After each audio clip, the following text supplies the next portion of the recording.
percebi que era fracassado. Por aí foi. E aí, com 8 anos mais ou menos, eu, o Vinícius, Augusto, a gente foi fazer teste de dublagem lá no BKS.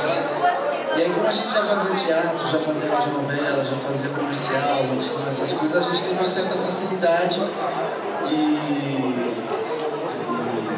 aí não paramos mais de dublar, né? Na verdade, eu sou o filho mais novo de 5, mas vivo hoje só eu mesmo.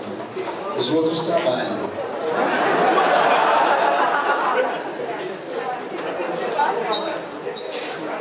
Bom, eu comecei com 80 anos.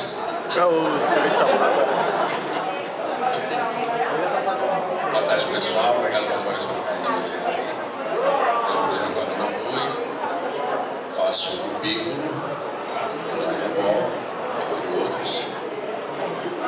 Comecei em 88, há uns 3 anos.